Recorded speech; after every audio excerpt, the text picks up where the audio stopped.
My name is Julia Baker, a 42-year-old software developer and single mother living in a quiet suburban neighborhood. The barbecue sauce on my plate suddenly looked like blood. I looked up at my sister, Amanda. She was holding a glass of wine, smiling like she had just told the best joke in the world. But it wasn't a joke. We were sitting at the long picnic table in my parents' backyard for Labor Day. Everyone was there. My 15-year-old son, Alex, sat next to me. He was looking down at his paper plate, trying to make himself invisible. Amanda pointed her fork right at him. Her voice was loud enough for the neighbors to hear. "Oh, come on, Julia," she said, waving her hand dismissively. "Let's be real. Alex is always going to be special. He's limited. A kid like that is always going to need help just to get through the day." Then she laughed. It was a cruel, sharp sound. I waited. I waited for my mother to say something. I waited for my father to tell her to stop, but nobody said a word. My mother just took a sip of her iced tea. My brother-in-law looked away, studying the fence. I felt Alex stiffen beside me. I saw his face turn bright red. I saw him fighting back tears. He was too old to cry in public. He dropped his fork. The plastic clatter echoed in the terrible silence. That was the moment everything changed. I didn't scream. I didn't flip the table. I just went completely still. I looked at my sister, who was living a rich life that I secretly paid for, and I realized I was finally done. But before I tell you how everything flipped, like and subscribe, drop a comment. Where are you watching from? My name is Julia Baker, a 42-year-old software developer. I sat there at the picnic table, staring at the condensation dripping down the side of my glass. The silence around us was heavy, but inside my head it was loud. It was like a replay of the last 20 years was flashing before my eyes. This wasn't new. That was the worst part about it. Amanda's cruelty wasn't a surprise. It was a habit. It was a language she had been speaking to me for as long as I could remember. I looked at my sister. She was laughing, tilting her head back, her expensive sunglasses perched on top of her perfectly highlighted hair. She looked like the picture of success. She looked like the winner, and she looked at me like I was the loser. Growing up, it was always the same story. Amanda was the sparkly one. She was the one who needed the new dresses, the dance lessons, the attention. I was Julia. I was the sturdy one, the one who did her homework, the one who didn't cause trouble, the one who didn't need anything. My parents fell into that trap easily. "Julia is fine," they would say. "Julia can take care of herself, but Amanda needs support." They didn't realize that support would turn into a lifetime of enabling. When we became adults, the gap between us only seemed to get wider, at least on the surface. Amanda married Greg. Greg was a nice guy, handsome, with a job in sales that sounded important but relied heavily on commission. They bought a big house in a subdivision that was just a little too expensive for them. They joined the country club because connections matter. They leased luxury cars because image is everything. I took a different path. I went into software development. I kept my head down. I lived in a small apartment for years, saving every penny. I started my own consulting firm when I was 28. I worked 18-hour days. I built something real. I made a lot of money, a quiet, substantial amount of money, but nobody in my family really understood what I did. To them, I was just working on computers. It sounded boring. It sounded small. Then Alex was born. When Alex was diagnosed with autism at age 3, the dynamic in our family locked into concrete. Suddenly, I wasn't just the boring sister. I was the unlucky one. I was the one to be pitied. I remember the first time I told Amanda about the diagnosis. I was terrifyingly vulnerable. I was a single mom by then, Alex's father having left when the going got tough. I needed my sister. "Oh, Julia," she had said, her voice dripping with a fake sugary sweetness. "I am so sorry, that's just devastating. I can't imagine having a child who isn't, all there. It must be so hard for you." She didn't offer to babysit. She didn't ask what she could do. She just placed herself above me. She had normal children. I had a problem. Over the years, the disrespect became a pattern. It was subtle at first, then it became blatant. At Christmas, she would compare our kids constantly. "My Connor just made the varsity football team," she would announce while opening gifts. Then she would turn to me, eyes wide with false sympathy. "And how is Alex doing? Is he still playing with those? What are they, Legos, at his age?" "He likes engineering," I would say quietly. "He builds complex structures." "Right," she would smirk. "Legos, whatever keeps him occupied, I guess." She treated Alex like he was a broken toy. She spoke to him in a loud, slow voice like he was deaf or stupid. She never tried to understand him. She never saw his brilliance. She only saw what he couldn't do. And while she was putting me down, she was taking my money. That was the secret that burned in my stomach as I sat at that barbecue. The financial truth was a twisted knot that bound us together. It started 5 years ago. My father had a health scare, and my parents' retirement savings took a hit. They were worried about Amanda. Amanda and Greg were drowning in debt. They were living a lifestyle they couldn't afford, trying to keep up appearances at the country club and the private school. My mother had come to me, crying in my kitchen. "Julia, you have to help," she begged. "Amanda is going to lose the house. The kids, they'll have to leave their school, it would destroy them. You know how sensitive Amanda is. She can't handle that kind of failure. You're doing so well, you have so much. Can't you just help a little?" I loved my niece and nephews. I didn't want them to suffer because their parents were irresponsible. So I agreed. But I made a mistake. I didn't just give them a loan. I stepped in and fixed it. I started paying the tuition for Amanda's 3 children at St. Augustine Academy. It was an elite private school. The bill was astronomical. I paid it directly to the school so Amanda wouldn't have to worry about the logistics. Then, it was the allowance. My mother suggested it. Just to help them with groceries and gas until Greg's commission picks up. I set up a standing transfer, $5,000 a month, every single month, for 3 years. Then it was the country club. "It's good for business," Amanda had argued to our parents. "Greg meets clients there." But they couldn't pay the dues, so I paid them. I put it on my credit card as an automatic payment. I was funding her entire life. I was paying for the very status she used to look down on me. I drove a 5-year-old sedan. I lived in a modest house in a quiet neighborhood. I didn't wear designer labels. To look at us, you would think Amanda was the rich one and I was struggling. And she believed it. That was the craziest part. She had convinced herself that she deserved this money. She never said thank you, not once. In her mind, the money coming from me was just natural resources, like water from a tap. She actually thought she was better than me. I remembered a lunch we had 6 months ago. I paid, of course. Amanda was complaining about the service. "You really should dress up more, Julia," she had said, picking at her salad. "You look so tired, and that sweater, it looks like something Mom would wear. You need to put yourself out there. Maybe if you tried harder, you could find a husband like Greg, someone to take care of you." I almost choked on my water. I was literally paying for the salad she was eating. I was paying for the highlights in her hair. I was paying for the gas in the Range Rover she drove to the restaurant. And she was telling me I needed a man to take care of me, but I didn't say anything. I just nodded and took the check. Why did I do it? Why did I let it go on for so long? I told myself it was for the kids. I told myself it was to keep the peace for Mom and Dad. But sitting there at the barbecue, watching Alex stare at his shoes, I realized the truth. I did it because I was trying to buy their love. I thought if I was useful enough, if I gave enough, eventually they would respect me. Eventually they would see me. But they didn't see me. They only saw a checkbook. And they didn't see Alex at all. They saw a mistake.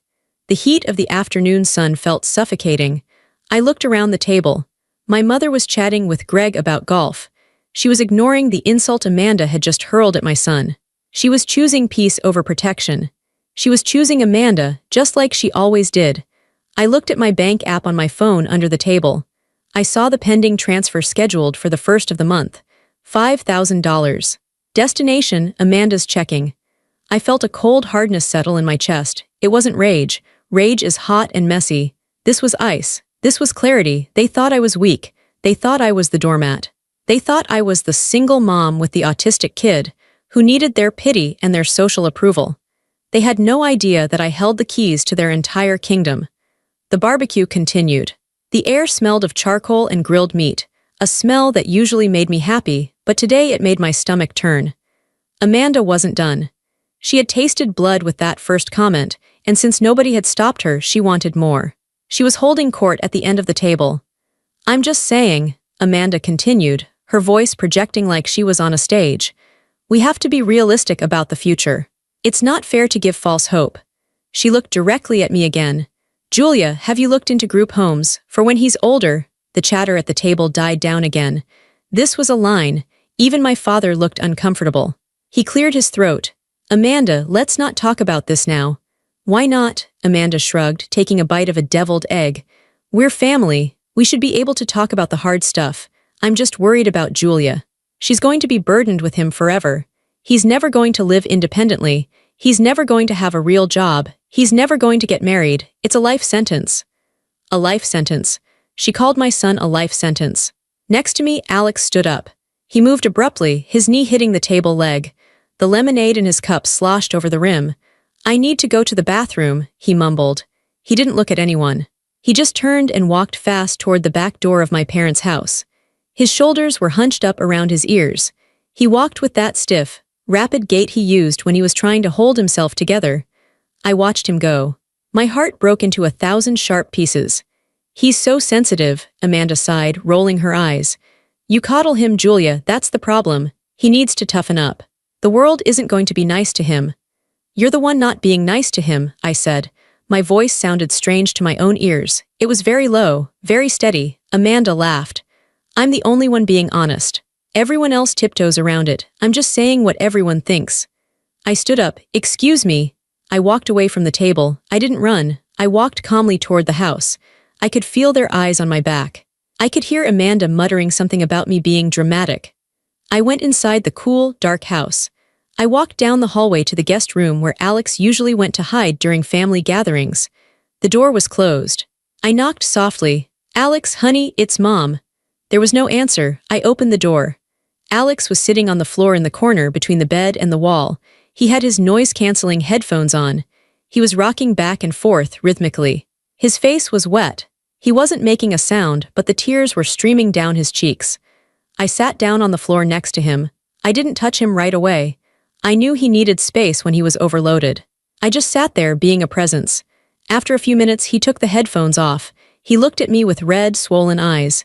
Is it true? He asked. His voice was small and cracked. Is what true, baby? That I'm a burden. That I'm broken. I felt a physical pain in my chest, sharp and agonizing. No, no, Alex, you are not a burden. You are the best thing that ever happened to me. You are smart and kind and brilliant. Aunt Amanda says I'm limited, he said, staring at the carpet. She says I'll never do anything real. Aunt Amanda is wrong, I said firmly. She doesn't know you. She doesn't know about the coding competition. She doesn't know that you built a whole server by yourself. She doesn't see you. She laughs at me, he whispered. They all laugh, that was it. That was the moment the last thread of obligation snapped. I looked at my son. I saw the pain that my family, my own flesh and blood, had inflicted on him. They did it casually. They did it for sport. They did it while eating food I paid for in a lifestyle I subsidized. I had spent years trying to be the good sister and the good daughter. I had swallowed my pride. I had written the checks. I had smoothed things over. I thought I was keeping the family together, but I wasn't keeping the family together. I was financing my own abuse. I was paying them to hurt my son. I wasn't just a victim anymore. I was an accomplice. By giving them money, I was giving them the power to stand over us. I was validating their delusion that they were superior. I wiped a tear from Alex's cheek. Listen to me, Alex, I said. This is the last time, I promise you. This is the last time anyone in this family ever makes you feel like this. He looked at me, confused. Do we have to leave? No, I said, a cold calm washed over me. We don't have to leave. We are going to finish the barbecue, but things are going to be different. How? Because I'm done helping them, I said. I stood up and held out my hand. Wash your face. Put your headphones back on if you want. You can stay in here and play on your tablet. I'll be back in a little while to get you. Okay, he said. I walked into the bathroom and looked at myself in the mirror. I looked the same as I had 10 minutes ago, a woman in a simple navy sundress with hair pulled back in a ponytail. But I wasn't the same. The pleaser was dead. I took my phone out of my pocket. I checked the signal. It was strong. I walked out of the bathroom and went into the den, which was empty. I sat down at my father's old desk. I opened my laptop bag, which I always carried with me for work emergencies. I opened the laptop. The screen glowed blue in the dim room. I logged into my email. I logged into my bank portal. My hands weren't shaking. They were steady as rocks. I felt a strange sense of detachment. It was like I was performing surgery. I was cutting out a tumor. It had to be precise. It had to be complete. I could hear Amanda's laugh coming from the backyard. It was a high, cackling sound. She was probably telling another story about how hard her life was, or how exhausting it was to deal with the contractors for her kitchen renovation. A renovation I was paying for. I took a deep breath. It was time. I stared at the spreadsheet I had created years ago titled Family Support. I usually avoided looking at the grand total because it made me feel nauseous, but today I forced myself to look. The numbers were stark. They were black and white. They didn't lie. St. Augustine Academy tuition, $32,000 per year per child. 3 children, that was $96,000 a year. I had been paying it for 4 years.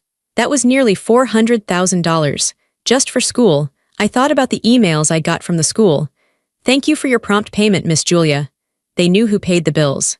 But on the school directory, Amanda and Greg were listed as patrons. They went to the galas. They sat at the VIP tables. I wasn't even invited to the fall fundraiser last year. Amanda said it was couples only and she didn't want me to feel awkward. I had paid for the table she sat at. I scrolled down. Monthly support stipend, $5,000 per month. 36 months. $180,000. This money was supposed to be for essentials.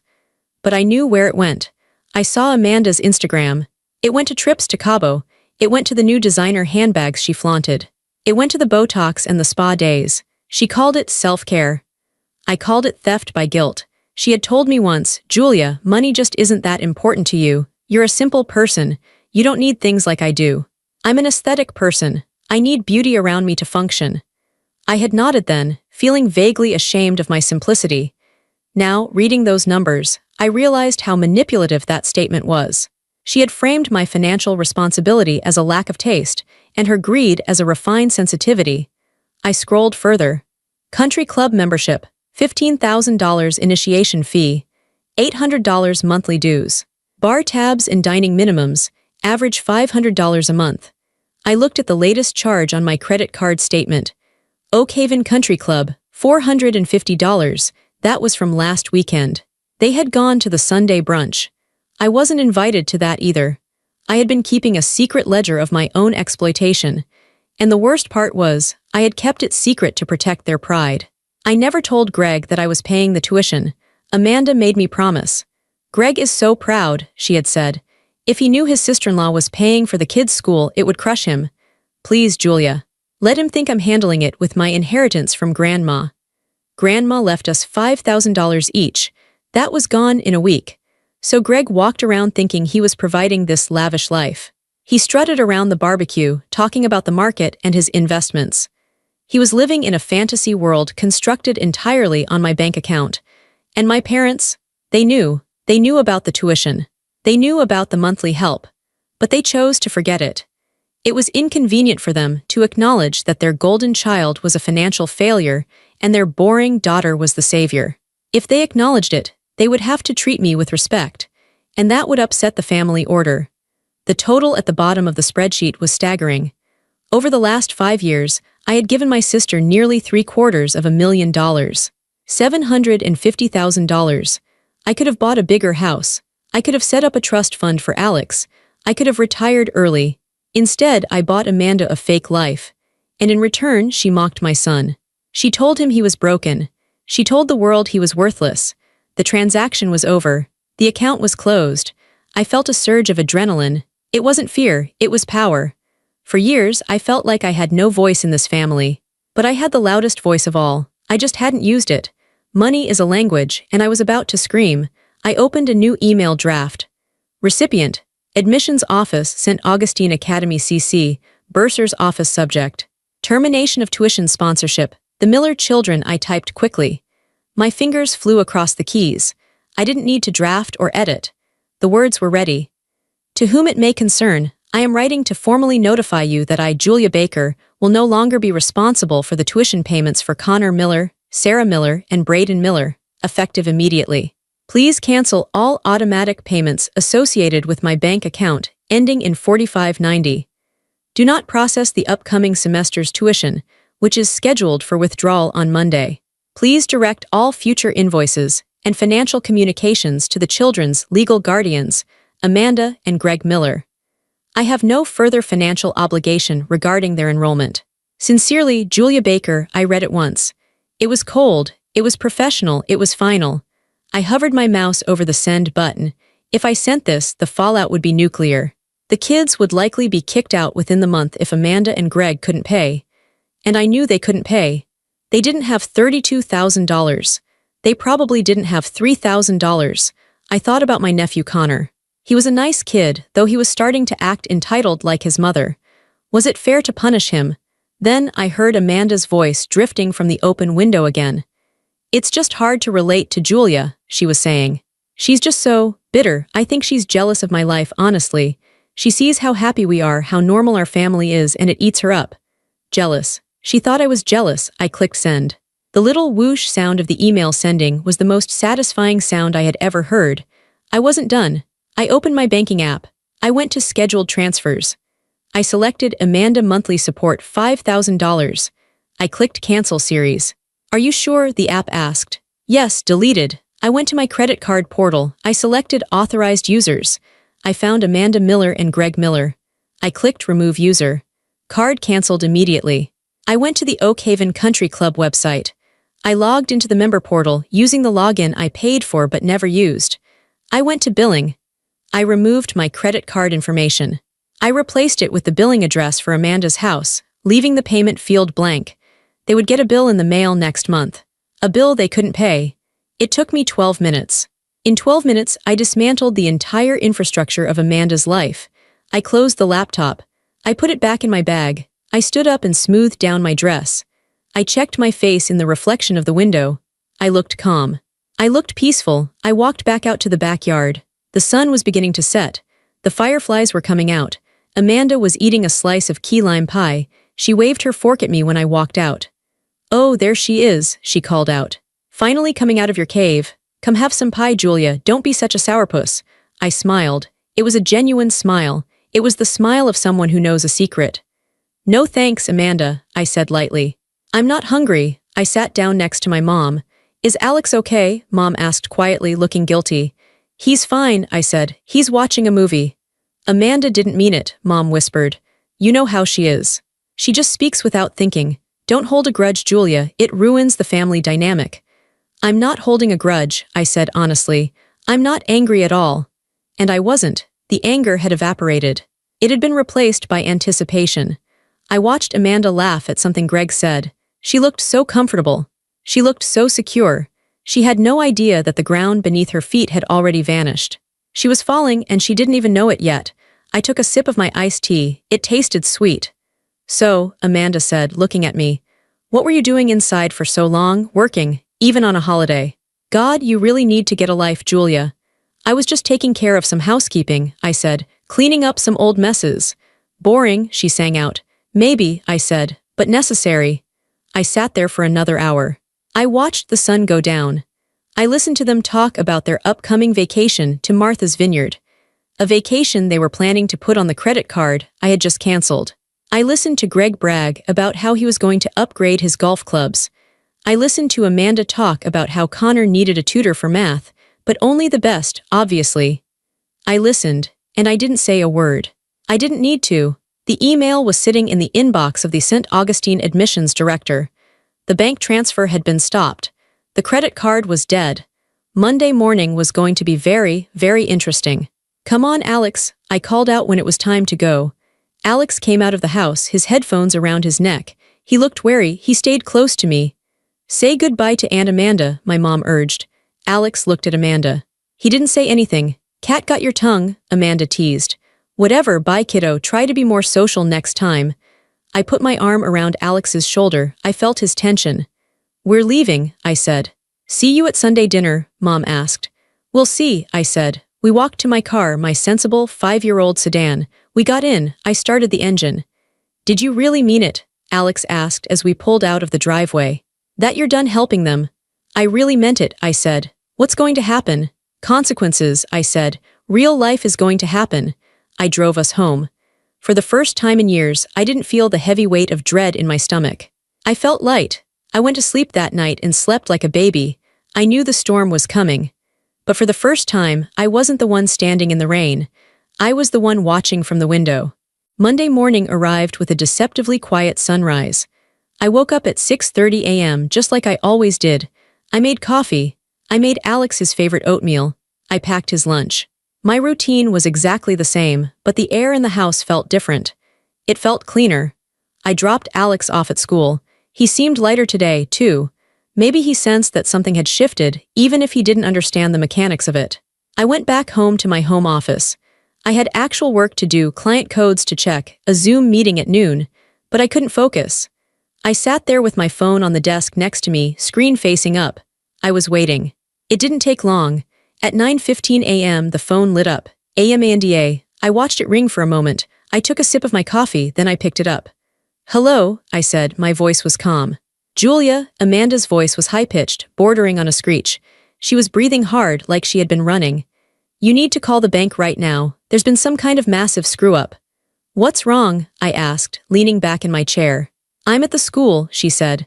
I could hear the echo of the administrative hallway in the background.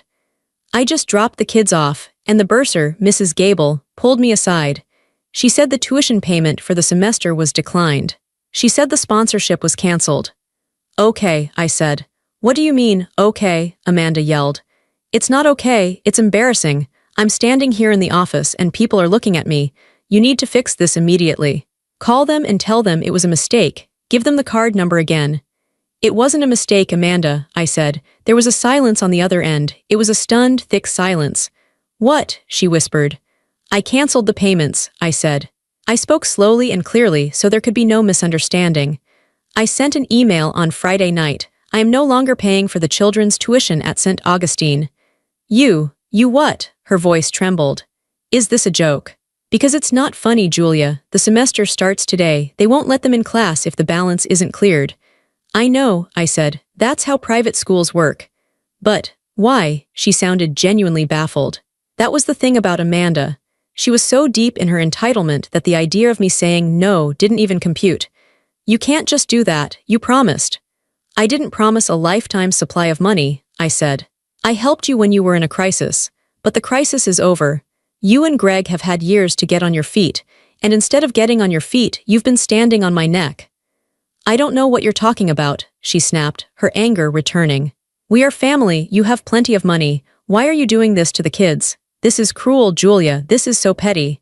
"It's not petty," I said. "It's a reallocation of resources."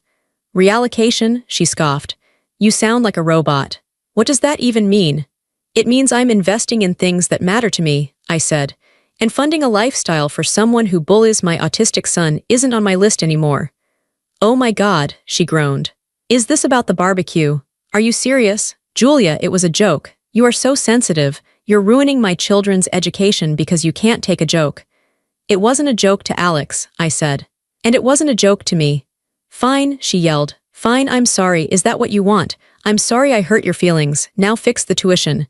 "No," I said. "Julia, please. Greg is going to kill me. We don't have $30,000 sitting around." "Then maybe public school is a better fit," I suggested. "The public schools in your district are very good. I went to public school. You went to public school. We turned out okay." "Public school?" She choked out the words like they were poison. "My kids can't go to public school. All their friends are here. It would destroy their social standing." "That's not my problem, Amanda," I said. "I'm telling Mom," she threatened. "I'm going to tell her you're being abusive." "Tell her," I said. "But before you go, there's one more thing you should know." "What?" she snapped. "The tuition isn't the only thing I canceled." I heard her breath hitch. "What do you mean?" "The monthly transfer," I said. "The $5,000, that's gone too, and the country club membership. I removed my card this morning." I heard a sound that sounded like a phone dropping or maybe a purse hitting the floor. "You can't," she whimpered. "Julia, you can't do that. That's our grocery money. That's the car payments. That's everything." "You and Greg are both adults," I said. "Greg has a job, you can get a job, you have options, but my bank account is closed." "You are destroying us," she screamed. "You are jealous, vindictive trash. I hate you. Do you hear me? I hate you." "I heard you loud and clear at the barbecue," I said. "Goodbye, Amanda." I hung up the phone. My hand was shaking slightly, but not from fear. It was from the adrenaline release. It was done. I had finally said the words. I sat there in the silence of my office. I expected to feel guilty. I had been trained since childhood to feel guilty whenever Amanda was upset. I waited for the wave of shame to hit me, but it didn't come. Instead, I thought about Alex. I thought about him crying in the dark guest room. I thought about him asking if he was a burden. And then I thought about Amanda screaming about her social standing while begging for my money. I turned back to my computer. I opened my work email. I started typing a reply to a client. For the first time in years, my mind was clear. I wasn't worrying about Amanda's bills. I wasn't worrying about keeping the peace. I was free, but I knew the silence wouldn't last. Amanda was right about one thing: she was going to call Mom, and Mom would be the next wave. It took exactly 45 minutes for my mother to arrive. I saw her car pull into my driveway. She didn't park carefully. She pulled in at an angle, half on the grass. She slammed the car door shut. I watched her from the kitchen window. She was walking fast, her purse swinging aggressively. My mother was a woman who hated conflict, but she hated messiness even more, and I had just created a massive mess. I unlocked the front door and opened it before she could knock. "Come in, Mom," I said. She stormed past me into the kitchen without saying a word. She slammed her purse down on the counter. Her face was flushed pink. "Fix it," she said. She didn't say hello. She just pointed a finger at me. "Fix it right now, Julia." "Would you like some coffee?" I asked. "I don't want coffee," she shouted. "I want you to pick up the phone and call St. Augustine." Amanda called me in hysterics. "She's in the parking lot at the school crying her eyes out. They won't let the kids into their classrooms. Do you have any idea how humiliating that is? For the whole family." "It sounds very stressful for her," I said calmly. I leaned against the counter, crossing my arms. "Stressful? It's cruel. What has gotten into you?" She looked at me like I was a stranger. "You've always been the sensible one. You've always been the generous one. Why are you attacking your sister like this?" "I'm not attacking her," I said. "I'm just stopping the payments. There is a difference." "It's the same thing," Mom argued. "You know they rely on that money. You know Greg's job is inconsistent. You set them up for failure by pulling the rug out like this." "I didn't pull the rug out," I said. "I carried the rug for 5 years. I carried the furniture. I carried the house. And I'm tired, Mom." "This is about the barbecue, isn't it?" Mom narrowed her eyes. "Amanda told me you were upset. Look, I know she can be brash. She has a sharp tongue. But that's just Amanda. You know she doesn't mean it." "She means it," I said. "She doesn't. She loves Alex. She's just worried about him. She was trying to give you realistic advice." "Realistic advice?" I laughed. It was a dry, humorless sound. "Calling my son a life sentence is advice. Mocking him in front of strangers is love." "She didn't mean it like that." Mom dismissed it, waving her hand. "You are overreacting. You are punishing 3 innocent children, Connor, Sarah, and Brayden, because your feelings got hurt. That is selfish, Julia. It's incredibly selfish." I looked at my mother. I looked at the woman who raised me. I saw the fear in her eyes. She wasn't really worried about the kids' education.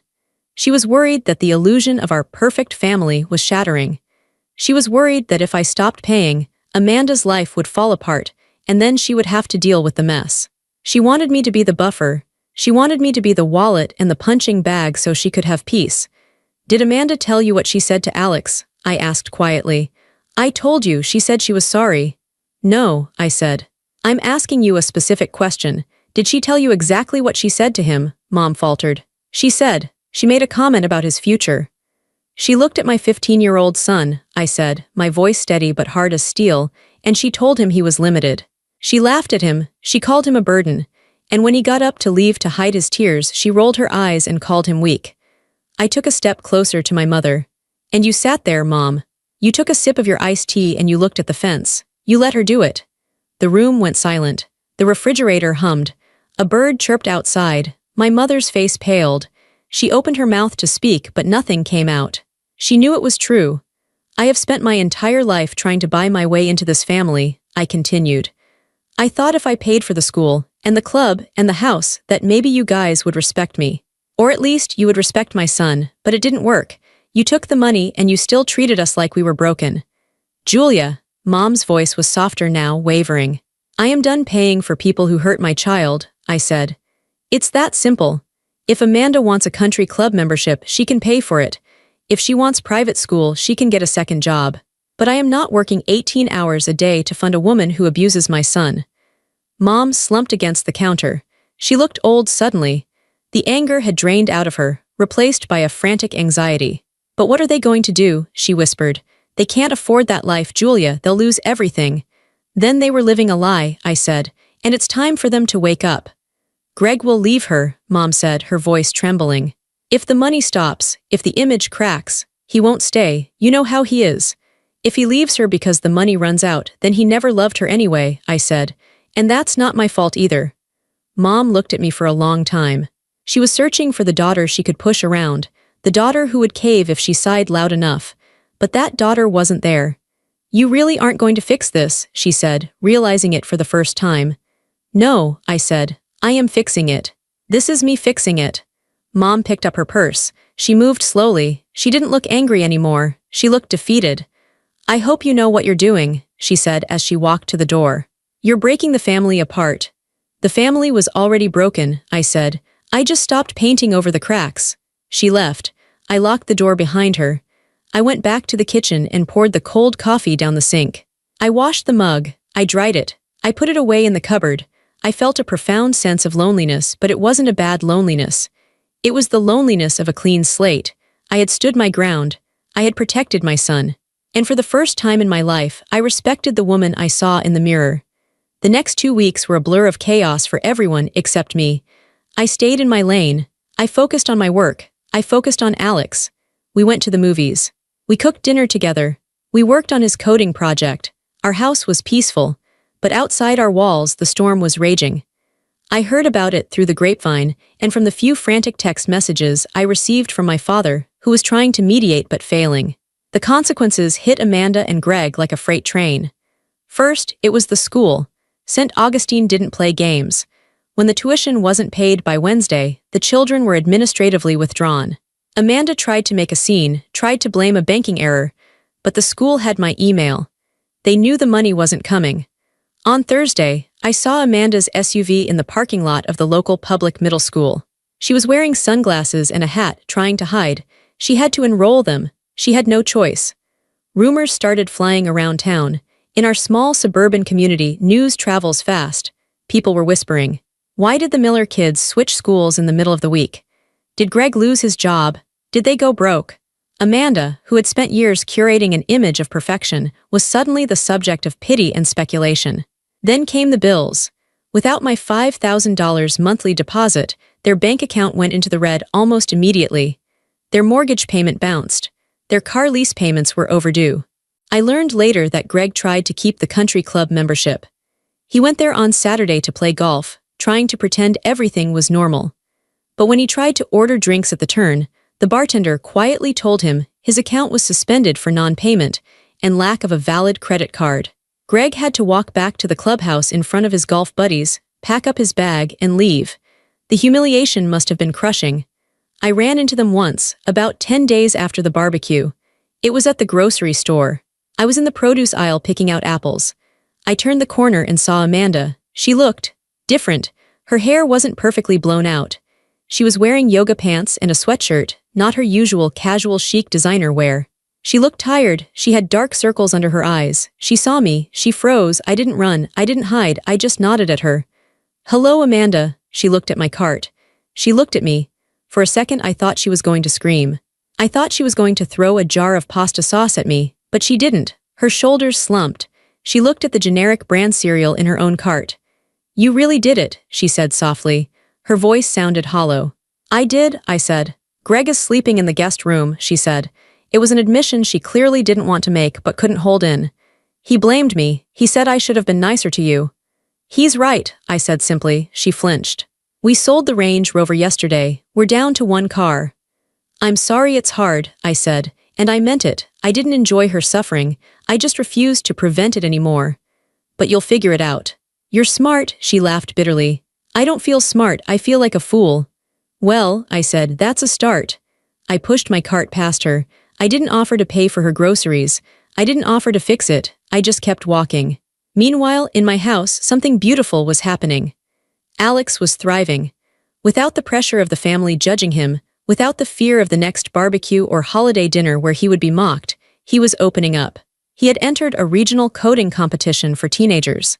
He had been working on a program that used AI to help organize study notes for kids with ADHD.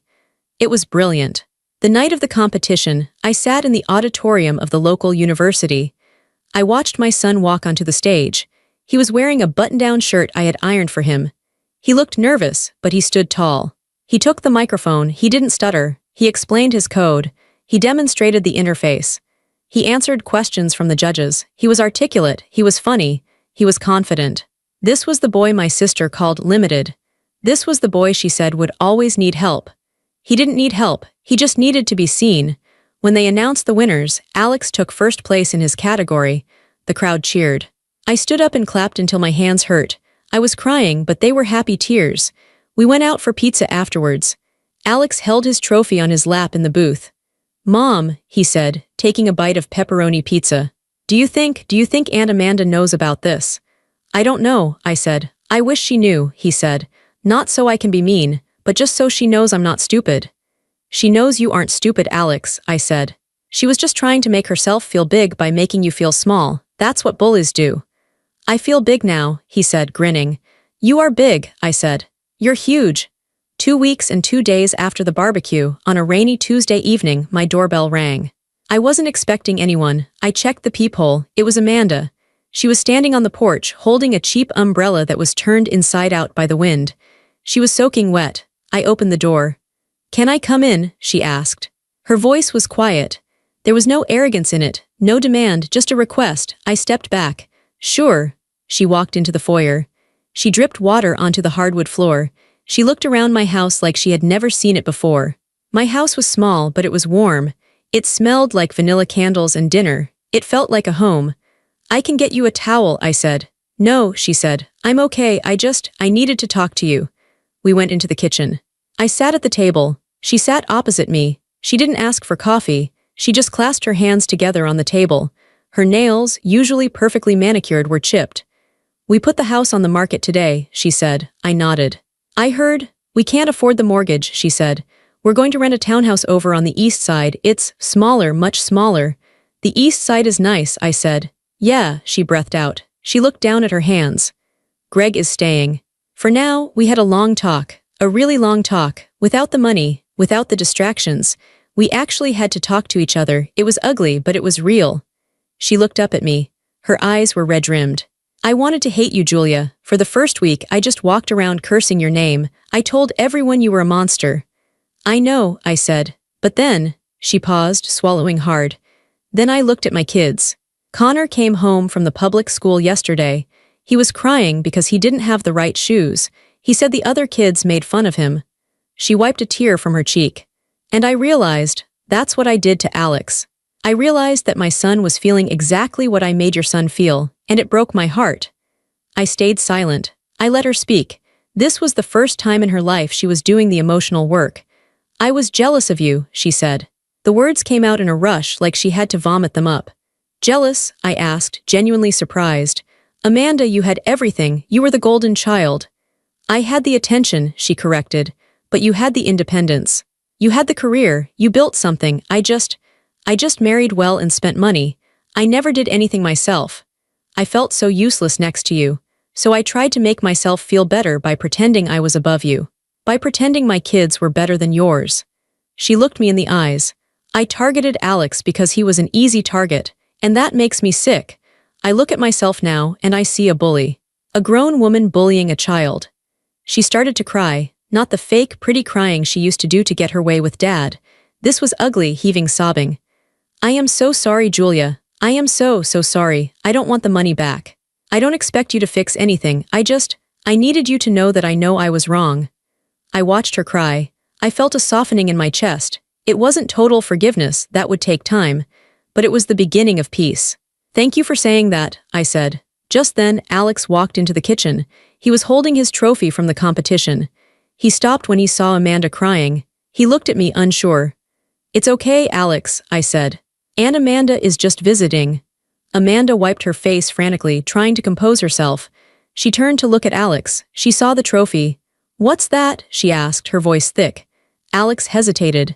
He held the trophy a little tighter. "I won a coding competition, first place." Amanda looked at the trophy. Then she looked at Alex, really looked at him. "You won?" she asked. "Yeah," Alex said. "I built a study aid app." Amanda nodded slowly. That's amazing, Alex. I didn't know you could do that." "I've been doing it for a long time," Alex said. "I know," Amanda whispered. "I wasn't looking. I'm sorry I wasn't looking." She stood up. She looked at him with a strange expression, respect. Congratulations, she said. You must be very smart. I am, Alex said. Amanda let out a wet, shaky laugh. Yeah, you are, she turned back to me. I have to go pack boxes. Okay, I said. I walked her to the door. The rain was still falling. Julia, she said, turning back on the porch. Yeah, maybe, when we get settled in the new place, maybe we could try again, just dinner, pizza, nothing fancy. I looked at my sister. She was stripped of her luxury, her pretense, and her pride. She looked more like my sister now than she had in 20 years. Maybe, I said. Give it some time, but maybe, she nodded. She opened her broken umbrella and walked out into the rain. 6 months have passed since the barbecue. Life is very different now. The silence at the family gatherings is gone, but so is the tension. We had Thanksgiving at my house this year. It was the first time I ever hosted. Usually, it was at Mom and Dad's or at Amanda's big house. But Amanda lives in a townhouse now, and Mom and Dad are getting older. So I offered. The dynamic has shifted. I am no longer the quiet background character. I am the head of the table. Amanda and Greg came. They brought a store-bought pie because they didn't have time to bake. Greg is driving a used Honda. Amanda is working as a receptionist at a dental office. She hates it, but she does it. She's tired, but she seems more grounded. They didn't talk about country clubs or vacations. They talked about work. They talked about the kids' grades. When we sat down to eat, there was a moment of awkwardness. Everyone remembered the last time we were all around a table. Then Alex spoke up. I can say grace, he said. Everyone looked at him. In the past, Amanda would have rolled her eyes or interrupted. Today, she just folded her hands and bowed her head. Thank you for this food, Alex said clearly. Thank you for my mom. And thank you that we are all here together. Amen, everyone said. After dinner, we sat in the living room. Alex brought out his laptop. He wanted to show everyone his latest project. He was building a website for a local animal shelter. He hooked it up to the TV. Look, he said, pointing to the screen. If you click here, it shows the dogs that need adoption. My father put on his glasses. That's incredible, son. You made this? All by himself, I said, sipping my wine. Amanda was sitting on the floor. She leaned forward. How do you make the pictures move like that? She asked. It was a genuine question. Alex's face lit up. He started explaining the code, using words like Java and CSS. Amanda didn't understand half of it, but she listened. She nodded. She asked follow-up questions. I watched them. I watched my sister treating my son like a human being, like an equal. I realized then that the money I stopped giving them was never the help they needed. The real help was letting them fall. By taking away the safety net, I forced them to stand on their own feet. And by standing on their own feet, they learned how to look people in the eye instead of looking down on them. The road isn't perfect. We still have moments. Mom still sighs about how small Amanda's new house is. Amanda still has days where she's bitter about her lost status. But the abuse is gone. The disrespect is gone. I looked around my living room. I saw my family, imperfect, messy, but finally real. I looked at Alex, explaining his code with his hands waving in the air, his eyes bright with joy. He wasn't a victim anymore. He was the smartest person in the room. And I wasn't a victim either. I was Julia. I was a mother. I was a provider. And for the first time, I was the author of my own story. I took a deep breath, savoring the peace.